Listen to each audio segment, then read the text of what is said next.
Beautiful. Yes, definitely recording. Perfect. Thank you. Okay, so welcome to the session. And we do have a little bit about us, but it's just after our acknowledgement of country, so we might move on to that slide. So I would like to acknowledge the Ngunnawal people, the traditional custodians of the beautiful lands on which UNSW Canberra is situated, and pay respect to the continuing strength, resilience and wealth of knowledge of the Ngunnawal people and their elders, and extend that to all Indigenous and First Nations people in attendance today. Would like to also acknowledge that Lynn is coming to you from the Bedigal lands up in UNSW Sydney. Did you want to introduce yourself, Lynn? Yeah, I'll start. So I'm Associate Professor in the School of Management and Governance at UNSW Sydney, and where I teach predominantly for the last 10 years, I've been teaching large group courses in ethics and sustainability.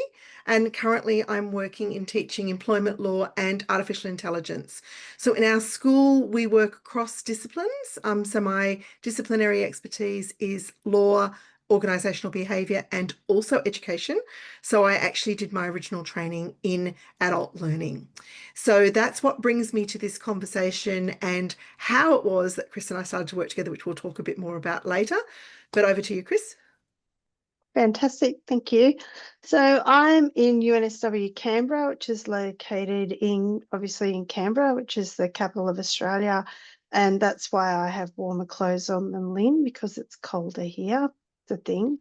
And I'm something called the Nexus Fellow. So I actually work in my school, across into the faculty and the university on a university-wide project. There's about 70 odd people involved in the Nexus project. Basically, we do cool things in learning and teaching, and I do a little bit of teaching that's academic development. And I'm the previous president of Ascolite, which is a professional body, and Lynn and I actually know each other from when I was president and prior to me working at UNSW. Great. Next slide. Did you want to add anything, Lynn? No, not at all. I'll do that as I start to talk about coaching. So as Chris Great. mentioned, we know each other pre-Chris coming to UNSW. So I may have said when Chris said, oh, I think I'm joining UNSW, I said, please come. It's fantastic. You'll have a great time. And how do we know each other? Well, we had been working together over a period of about, I think, 3 years, Chris, when you joined us, through Ascolite. And so we'd got to know each other in a number of different guises. And what we're going to talk to you tonight about or today about is co-generative dialogue. And so what is this co-generative dialogue? It's a reflective, solution-oriented conversation. So with great interest in reflection, and, many of you are already members of ALT, and so you would have done reflective practice to perhaps get your CMALT or your senior CMALT or your associate CMALT. And so more and more we're seeing in academic circles this reflective practice come to play. But at the same time, how do you drive your reflective practice deeper than maybe an action learning process or writing? So co-generative dialogues really focus on this solution-oriented conversations, not just what happened, but what does it mean? The goal is to improve learning and teaching processes, and that can be for your own development perspective. But the real characteristics include this mutual respect and collaboration, and the fact that each discussion builds on the next thing. So rather than being, sometimes when people work reflectively, they can get recursive. The whole idea of co-generative dialogue is to keep pushing forward and keep making change. And so that is the premise of it. And now I'm going to get Chris to take you a little bit more through what we actually did. So, Chris? Yeah, so part of talking about co-generative dialogue really is to talk about our experience in using it. And I was really fortunate because someone called Linda Diane Willis actually did her thesis and research in the field and using co-generative dialogue as one of her, as a methodology that she used when she's doing her PhD. So she introduced it to a committee that I was on. It was the Learning and Teaching Committee, and when I was at the University of Queensland, and we were designing something new. So we didn't just use it in the normal committee meetings. We actually would meet half an hour before the start time or half an hour after, and we would have a co-generative dialogue around the topic to actually try to see how deep and how we could flesh out that topic through that building on each other. So I was introduced to it then. However, then when I changed universities, and again in Queensland to Griffith University, and we were developing a new graduate certificate in higher education, I realized like we had laid down some ground rules on how to have our conversations, which were the same. It was around building on that discussion and really being very respectful of how people were talking and listening to them, and sort of trying to build on what they were saying. And we were literally having a co-generative dialogue to build and create this new grad cert. And since then, again, there's been other standout times, and one was a research project that we actually called Learning and Teaching in COVID Times. We had 9 academics from, about 4 states in Australia and New Zealand. And the other research projects was with the Women in Academic Leadership, which is an Ascolite portfolio that began in about 2020. Lynn and I were both mentees in the inaugural sessions or inaugural 2-year part of Women in Academic Leadership. And I actually began the portfolio when I was president of Ascolite. So it's a few years ago now. Um, from from our experiences, we started to have regular meetings, and we decided to do some research projects and write some papers from about our experience. And because we were all coming together from a variety of different backgrounds, we sort of thought, we would really co-generate our discussions and the dialogue. So we were literally using it. And by about the 3rd paper, I said, actually, the methodology for this paper really does need to be about co-generative dialogue, like it is the methodology, because this is what we've been using for our discussions. And we've been using it for a long time now. We used to meet weekly and sometimes fortnightly. And then, Lynn, did you want to talk about your experiences? So yes, so this was the really interesting thing for me. So I was a member of this group, and we would meet and we'd have these really rich conversations. But every conversation drove further forward what our experiences were or what we might do as a result of the experience. And nothing was off the table. And for me, this was so, as Chris said, we joined the program. We were both mentees. We went on 2 years later to be mentors, and I'm back in the program now as a mentee. So the program is designed to support academics through promotion to associate professor and through on to professor. So I gained promotion and then did my 2 years of supporting some others, and then now I'm back in again gaining support. But this was a game-changing experience in terms of meeting with this group. Now, admittedly, we were started out as 9 women. I think today we sit at about 6 to 7. It's a little bit of a floating group, but it is never anybody new. Sometimes people don't come for a little while and then they come back. But every conversation generates this new knowledge, this new way of thinking. And what happened was that in the process, my disciplinary reach changed because I would see it through the lens of organizational behavior or education. Chris also's background is in education, but somebody else might come from a science background or from a philosophy background, and so these rich conversations that constantly listened to each other said, I hadn't thought about it that way. That now changes how I'm experiencing this. How do I generate the next idea? And when Chris explained this was a co-gen dialogue, I felt like I'd found a new way of exploring my world. And so not only did it grow my disciplinary reach and exposure, but it's meant that we started to develop papers. And so not only did we do our original papers, but since then, Chris and I, we've got a chapter at the moment under publication.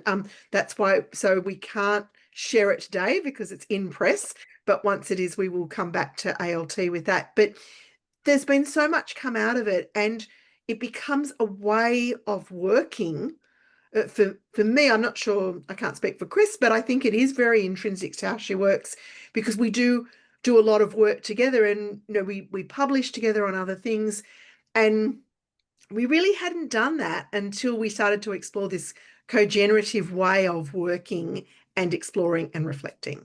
So Yeah, I feel that just as an aside, I feel that having the ground rules around co-generative dialogue, and it sort of leaves the egos to the side, so mm. to speak. And that's what's really nice. So you have everyone's got a common purpose, and that is to uncover and unravel through the dialogue, whatever that topic is, whether it's, explaining how our experiences in women in our women in academic leadership groups, and with our mentor and the mentees experience, etc., or whether it's about creating a new grad cert in higher education, and what it should, and it started being taught in about 2019, so it's a few years ago, but what's current at the time. And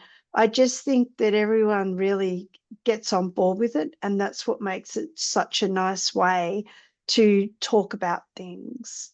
Okay, I'll move And on to it's the next. really so focused. I think that as you're moving on to that, one of the things that I notice is it's very focused on how do we move forward all the time. So it Yeah, doesn't, there's no moment when somebody says, oh, but we're still stuck here. It's all about how do we move forward? How do we move forward? It's not disrespecting what's happened in the past, but it is about we're trying to do this and how do we progress that forward and leave your egos at the door. So no bad ideas. So it sort of brings that very egalitarian space to the discussion. yeah.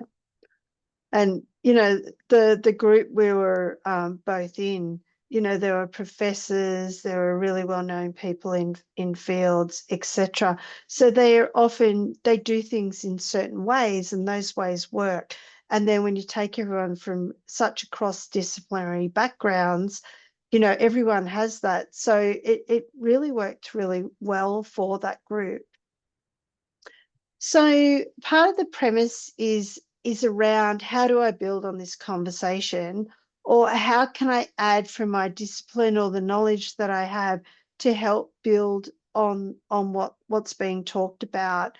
And it's really not very deficit based, it's quite expansive, and it's about going deeper. And that's such an important point. Think about it when we have conversations and everyone has their background and they want to get in their little perspective, but they're not really listening to what's going on. So you really finish and go as deep as you can with that thread. And because people stick at it, that's when you get that wow, look, that moment when you just say, wow, look what we've just uncovered through this shared conversation. And once you realize we're doing it, it's sort of like adds fuel for everyone wanting to do it, because it does uncover something and it's really nice. So then when we're having the conversations, because it's about going deeper and not diverging, it's also then about adding perspective or solution, so that we are able to then take that perspective, the different perspective, and then try to build on it to go deeper, etc. And it's not an or conversation. It's really about that holistic conversation.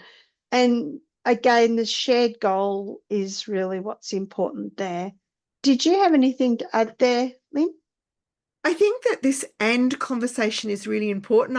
As you were talking, I was nearly reliving some of the conversations that, we've had. And it's, we might start and Chris might say, well, it's this, this, this, this, and this. And I'd go, oh, and blah, blah, blah, blah, blah. And somebody else would go, oh, and blah, blah, blah, blah, blah. It was never, no, I think it's this instead.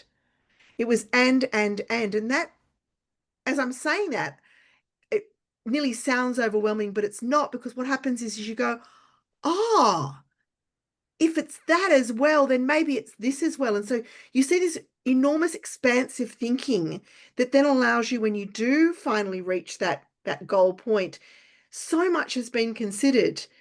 And as part of the co-generation, you're not saying, no, I think it's this instead. You're actually saying, and I see this. So you're adding to it, and therefore nobody's fighting to say it's this rather than that. Instead, everybody's saying, how much more depth can we add so that we get this thing that's really expansive? And I think that is really, if you said to me, what's the thing that I feel about it? That's the thing that I feel about it that makes me excited when I do it, because I feel like I'm in this and I'm never fighting for a position. I can just keep adding to it. It's like a Lego brick tower that just keeps building. Okay. So we have an activity, and it's really about having a simulated co-gen discussion. Now, because there's only a few people in the room, what I'm wondering, we've got, well, do 5. you want to have 2 groups of 5, or do you want to have one big chat? I was going to say we could have one big chat, because then we could see how much we can go deeper and wider. And What do I you think? wonder if that means we can then have everyone quickly introduce themselves so Yes. that we can quickly share or choose a learning and as you can see the top part of the slide, learning and teaching situation you've really recently experienced, sharing your observations and reflections. So we've never really done, I've never done this in an inorganic way. And obviously, so that we can have a bit of a practice and a play with it, we're going to do that. But I think it could work nicely. So how should we do it? Are people Maybe. comfortable putting on their mics and their cameras to do this? Thanks, Emily. Thank you. Well, even just Mike's. Oh, here comes Julie's camera as well. Thanks, Julie. And I might change my view to Um, gallery. I think that would be oh, helpful. so Hannah's in an office and can't really, so that's Okay. okay. But that's okay, you can listen in. And Zara, how are you placed? Oh, Zara's got a mic. Yeah, yeah. But I'm gonna be leaving like right after this activity, I think, based on the timings. Okay. Sorry, I missed that. I'm gonna have to leave after this activity. So, but I Okay, think no I've got problem. enough. I'll be able to do it though. And Hannah, if you've got anything you want to add at any time, you can just type away in the chat, because the chat also works, because we've done this where we've had people, while we've been doing co-generative dialogues, where people are typing away in the chat.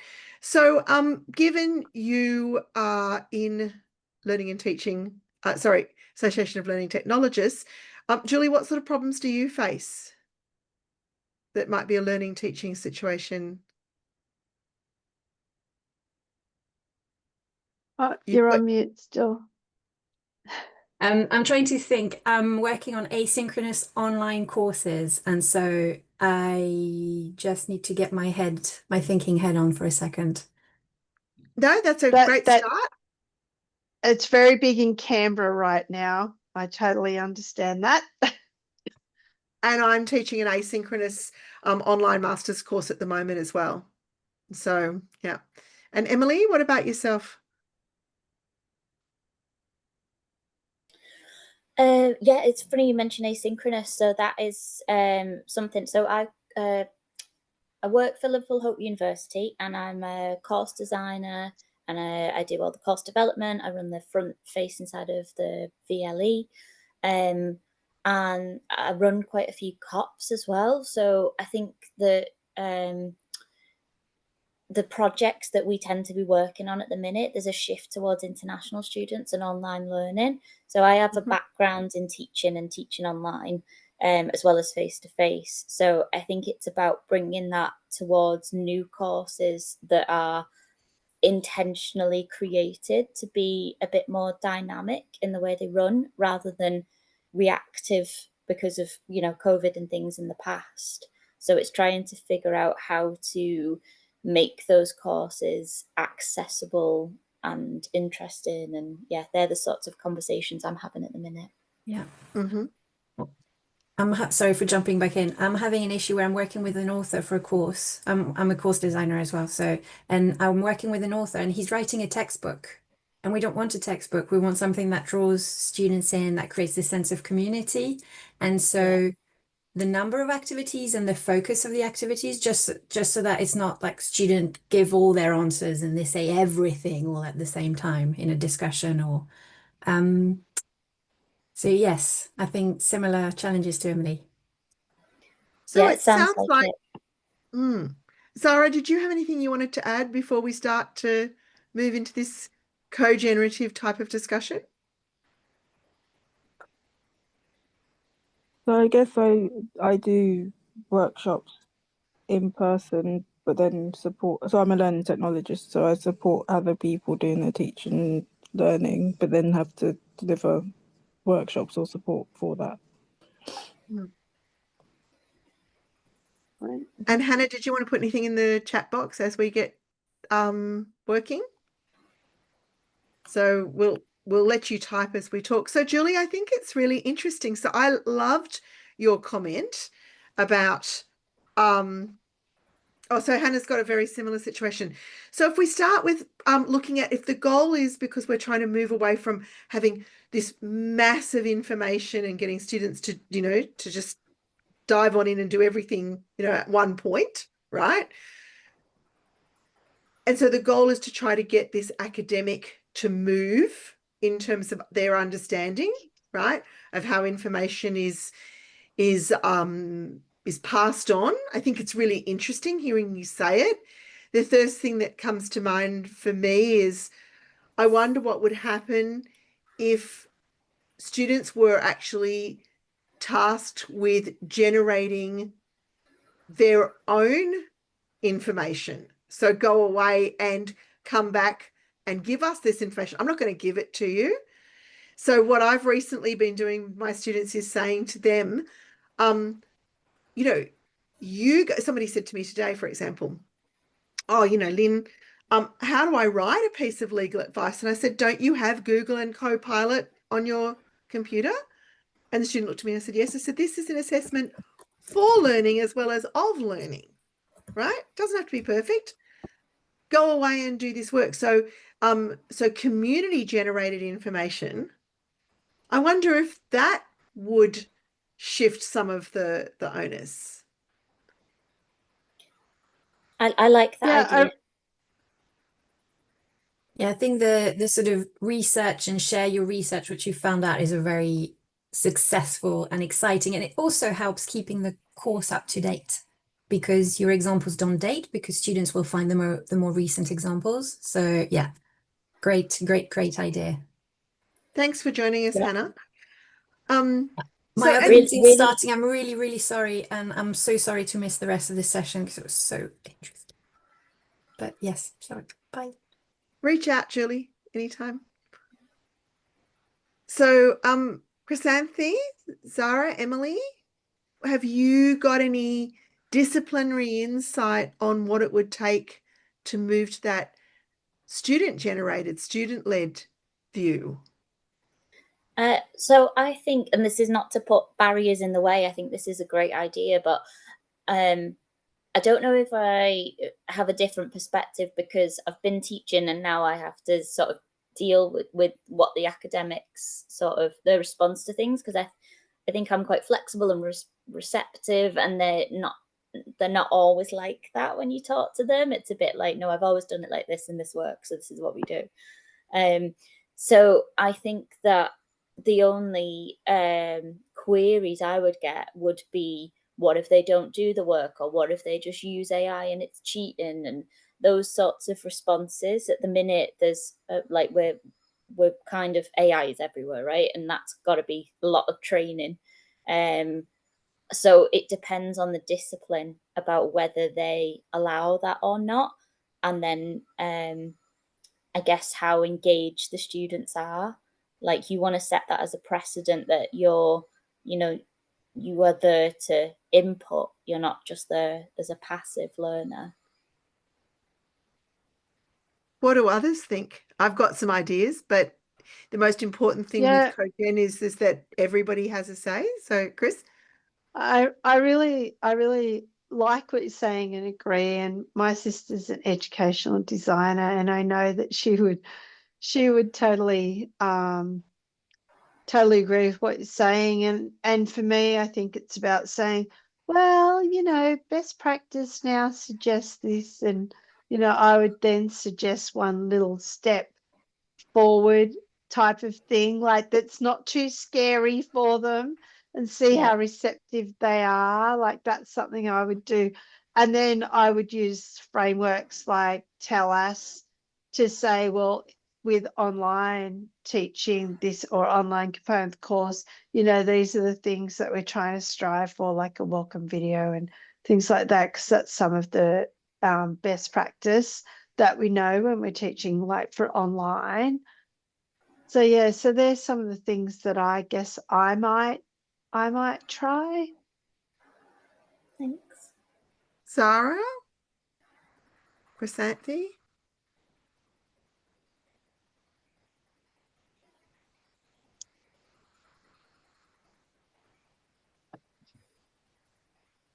Did we lose? So if we, yeah, Oh, sorry, nothing to add at the minute.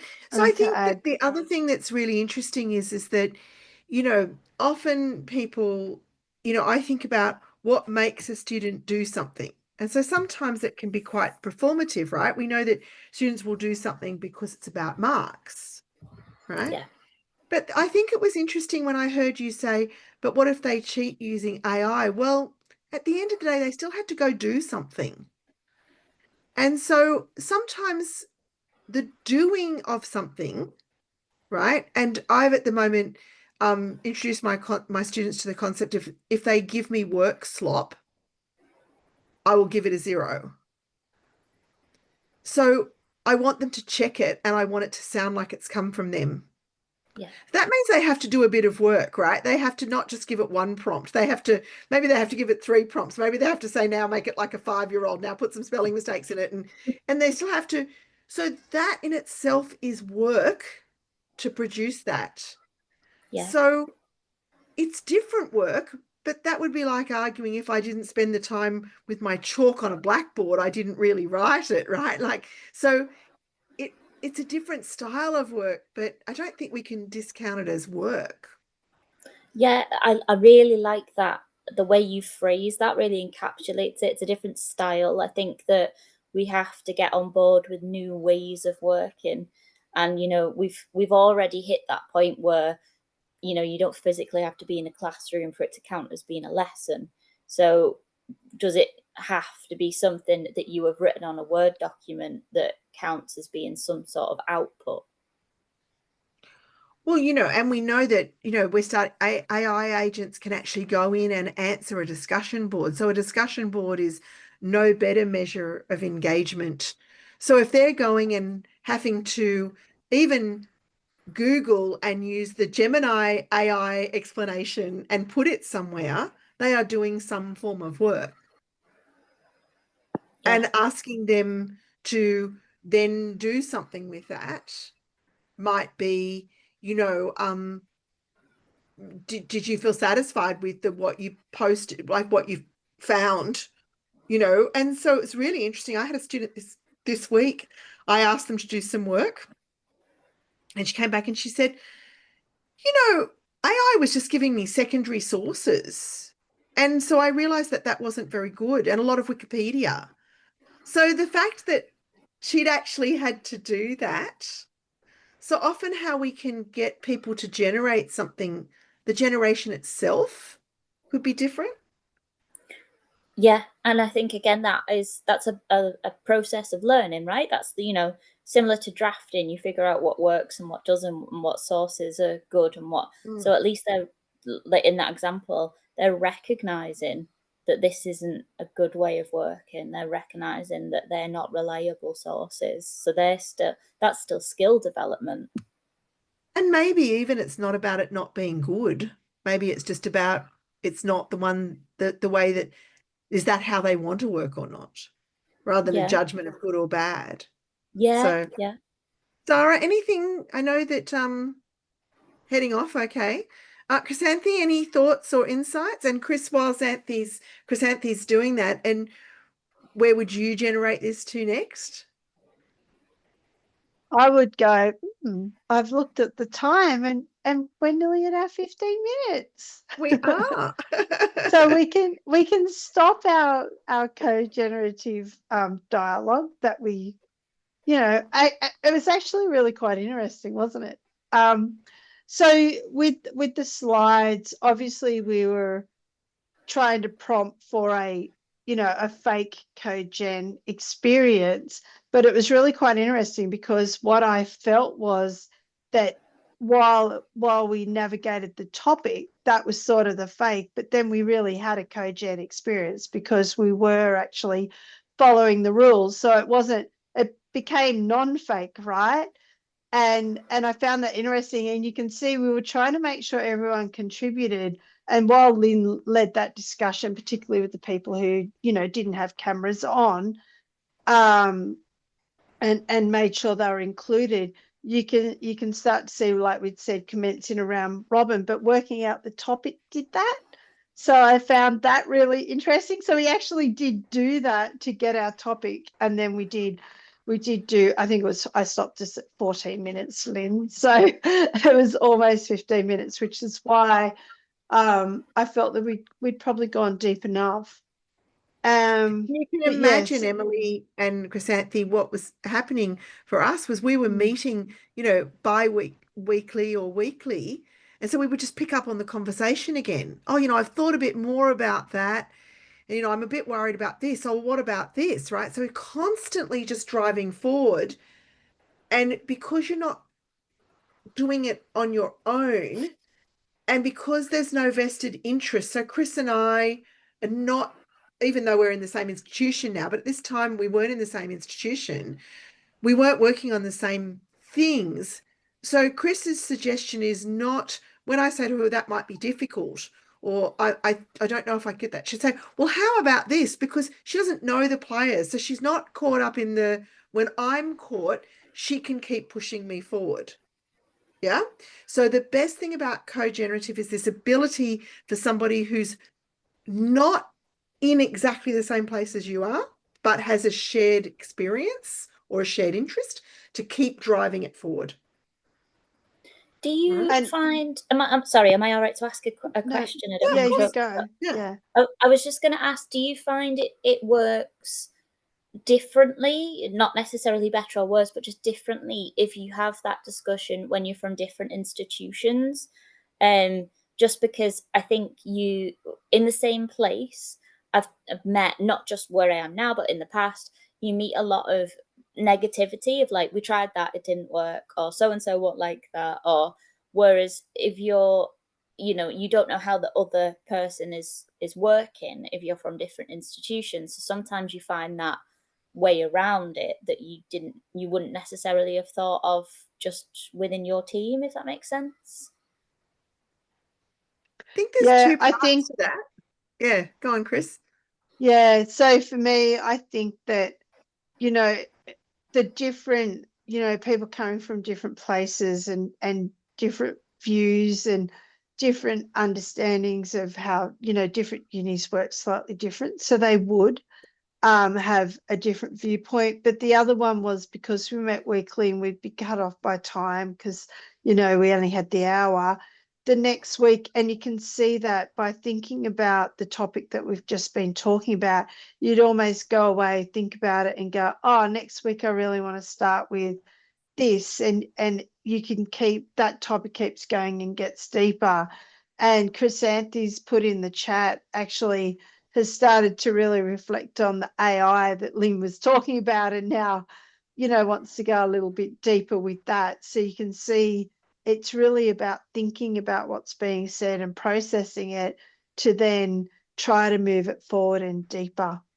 And Lynn, did you want to answer that question in So your I way? think that the other thing that I notice is that in the co-generative dialogues that I have been consciously exposed to, it's never a we've tried it and it doesn't work. It's always the, okay, so what would we need to change? What's different this time? How could we do it differently?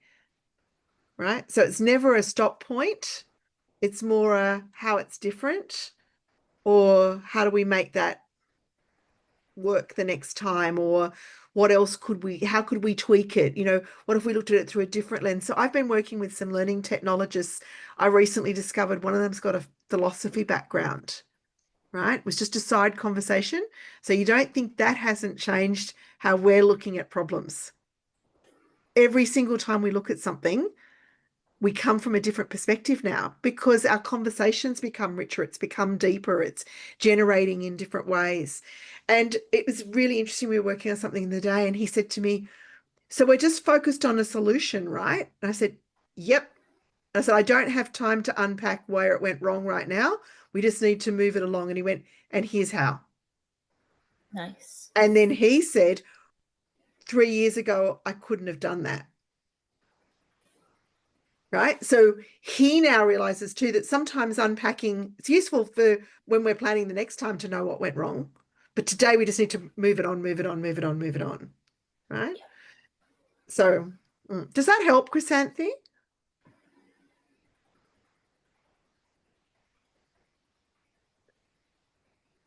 Yeah. Okay, great. So I think the really important thing here is that this type of reflection really values the principles of equity and respect and inclusion as the foundational piece to sense making. So rather than problem solving alone, you're sense making in the process. So that moving on of how do I change? How am I different? How do I come to it? And I think, Emily, listening to what you were saying was insightful for me because I was going, oh, that is true, because our conversations that we were having, we never did it doesn't work or it hasn't worked. If somebody would go, I've got this problem, we would say, okay, and we're going to solve it, or we're going to move it forward. And so that became very healthy. So this group was meeting originally over COVID. So there was always a problem. There were always dark moments, but everything was very solution focused. How do we move it forward? How do we make sense of this so that it's better tomorrow, so that you do this differently tomorrow? And so, but this real, I think Chris highlighted when she said the group was very diverse, but this equity and respect. I mean, I joined the group and I really believed that I had no research experience, and within 4 weeks discovered that I had enormous research experience, but who I'd been working with hadn't been respecting it and hadn't given me a voice. And so all of a sudden I found my voice and I found a confidence with that, and I was supported to do that. And it was life-changing, right? And I mean, I look at now the work that Chris and I do, you know, so what are we, 5 years down the path since we first met? And I think if you'd have told either of us 5 years ago we would do this sort of work together, we would have gone, I don't know, maybe not. You know, we work in different circles, work on different things, but we're constantly finding bits and pieces to do together because we're constantly generating the next thing. Yeah, it's true. So just thinking about how you might use co-gen dialogue in the future, do you have any ideas? So thinking about, obviously we found a topic that we could talk about as a group, but we also shared our experiences of how we've used co-gen in the past. So is there anything jumping out at you at the moment? I think it would be really useful for project development. So most of the discussion that I have at the minute is in communities of practice, which is great and it's really useful, but it's more, you know, you share what you've done and we go around and we talk about that, and there's themes that emerge and stuff, but we're not necessarily looking for a solution. We're just finding a space to share. Whereas when we look at the projects and things, you know, we want to develop AI skills, we want to develop online learning resources, I think it would be useful to have that as a clear sort of what's the word, goal maybe, or something that really steers it and keeps it driven. Personally, I think it would be suited to that sort of project development. Yeah, look, I really agree with what you're saying there, and Chrysanthi said that it sounds good as well. And so, and even when you have project meetings, you can say, actually, we want to flesh out this bit, or some aspect. Let's have a conversation and see where it goes. So we don't know where it will go, but let's spend 10 minutes, 15 minutes on it, and set the ground rules around, the respect and the equity, and everyone gets to have a say. And you could see when Lynn was talking, I was really listening when you were talking. And then when there was a gap, I came back in and was able to talk. But sometimes, like, we had a fairly big group initially, and people didn't always talk. Like, they might only talk once, but then what they'd say would be quite profound, and we'd all be thinking, oh, wow, because they've spent that time really listening and getting quite deep. So, yeah, like setting a time frame and sharing that conversation, sharing the rules to then have the conversation is a great way. And it's literally co-generative dialogue. Yeah.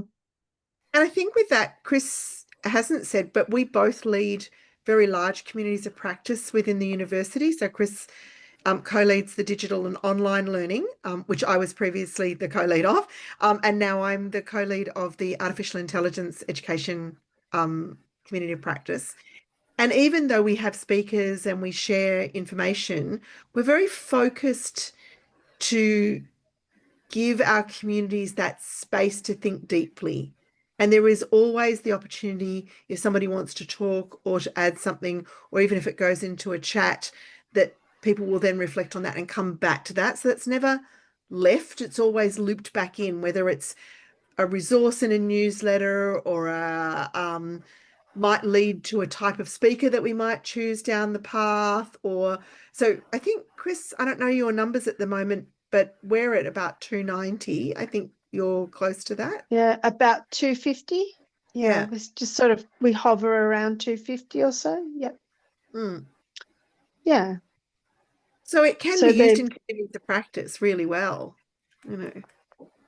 But again, it's around setting up the ground rules with the community that's there, and it does work really well for online, I find. And you can see Chrysanthi was still able to say what they wanted without having a microphone. Even other people would have their cameras off. But yeah, it really does. Back in the day when I was first introduced, it was a meeting on campus in a room. So, and sort of a round table that we used to use. Okay, I think around next that slide. equity piece, just I wanted to add to that equity piece, because as you were saying it, I was just thinking about, your community of practice in particular, Chris, has this beautiful equity where it was set up to give people who didn't originally have voice, to ensure that they did have voice. So remember that other people can make space to give people voice that they don't have.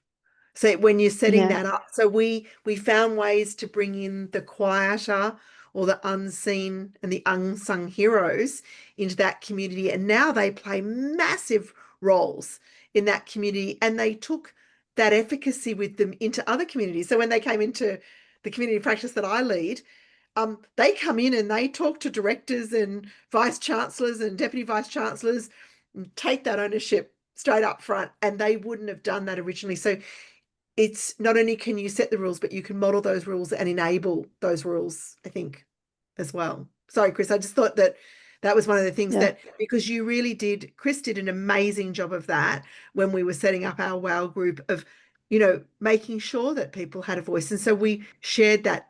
We had a very distributed leadership to make sure that, I remember sitting in the beginning thinking, I don't know if I'm going to say anything. And, then Chris and I ended up leading a project. So yeah, this is true. Okay, next slide, Lynn.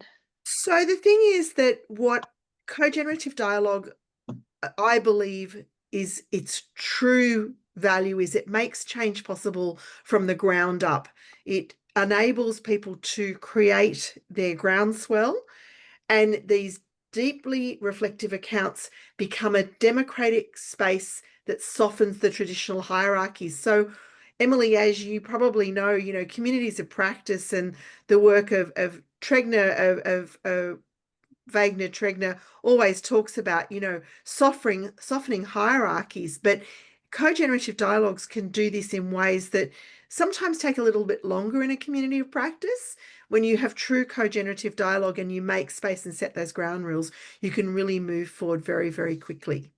So, and then I think we're up to the last slide, are we not, Chris? Yeah. We So are.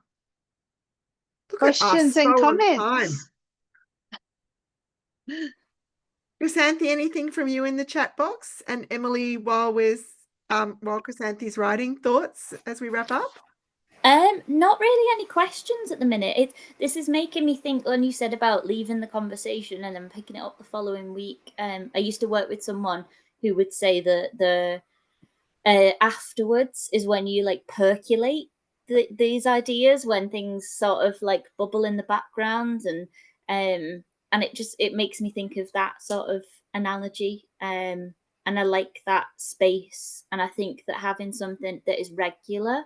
So maybe part of the reason I don't feel it as much with communities of practice is that it might be 6 weeks in between every meeting, and by that time there's always something, right? So there's always there's something going on. It's nearly a break, it's nearly exams, it's nearly, so you sort of lose that momentum. So I've just found this really, really interesting, and thank you for letting me sort of ask questions and join in. I wasn't expecting it to be such like an interactive talk, but I've really, really enjoyed it. Thank you. Well, thanks for telling us that. I think that just hearing you say that about that planning to come back. So when we do, that was one of the things we always knew when the next time we were going to gather was. And even if we knew that everybody wasn't coming, there was this intention to come back and to continue. So this intended continuous conversation rather than a discrete, this is this and we're not, so that percolation meant that you knew that you were going to come back to it in some way. And the week before, there'd always be a little note saying, oh, looking forward to seeing everybody next week. So even if people hadn't really given it much thought, and people would say, I've been really busy, I haven't given it much thought, but then they'd say, oh, but blah, blah, blah. So they actually had been thinking about it unconsciously in that time because they knew they were coming back. So that we do remind people the week before or a couple of days before, depends on the group. And there is an intention to come back and continue. And you can have an end point on that. So each one of the WOW projects, for example, has had sort of a 12 or 18 month window. I don't know how long your project was in Griffith, Chris. How long was that? The development of the new course program, was 6-8 months, and then that was that real discussion time of how does it look and what are we doing, because we already had one grad cert in higher ed and we just basically did a new one. So, and it wasn't that old. There were a couple of reasons, but yeah, that development and those conversations were a certain time frame for sure. And I think, well, if I think about where I've used it with other people, there has been a sort of a natural end point. So there's a goal to reach it by a certain date or a certain time, not an infinitum. Yeah. So setting it. So that's why that comment, Chrysanthi, you make about project development, but even, treating a project, having the space in a project for co-generative dialogue might really change how that project works, because rather than just reporting on timelines and outcomes and problems, actually being goal focused on how do we move it forward can really shift a project. But it's not infinitum, because otherwise you can imagine it, it can only be infinitum if it digresses and goes here. So, and now we're talking about something new. Yeah. Yeah, I think Yeah. that's true, Chrysanthi. Yeah. Sorry, Chris, you were going to say? No, I was just agreeing with what you said. And I think that they naturally, you get as deep as the group can get, and you might then discuss another topic, but, you know, like they have a natural conclusion, I think, as well. But yeah, I think your comment, Chrisette, is a really good one. So it's 4 minutes to the hour. Thank you both for joining us at the start of your day. And it's the end of our day here. So we do appreciate time, because obviously everyone has competing interests. So it was fantastic that you could stay the whole time as well. And please reach out and let us know, let us know how, if you've used it or how it started to impact, and always up for the conversation, because I think about, that helping with direction that you raised, Chrysanthi. I think that, sometimes we started with things that were quite vague or nondescript, and then we went, oh, this is where we want to go, and everybody went, yeah, I'm comfortable to go there, and so that became the charge, and then we'd finish that one and we'd say, well, where will we go now? Now we'll go here, so the group stayed together and co-generated in different ways because we chose different outcomes, and for over 3 years, right? So that was really cool. Yeah. So thank you again for being at the beginning of the day. It was lovely to meet you both, and hopefully people who are listening to this later on, Chris and I would love to hear if you've used it. We'd love to hear from you. We will let ALT know when the book chapter is out. It is actually a methods chapter for business research, but of course, obviously it's broader, than business research alone. But that was where we had the opportunity to get this out to the public. And so we took that avenue. And again, that was born out of these co-generative dialogues. So it's amazing what you can continue to create. So thanks, everybody. And I hope you have a great day. Thank you very much. Thank you. Thanks. Bye. Do you want to press stop on the recording? Press stop.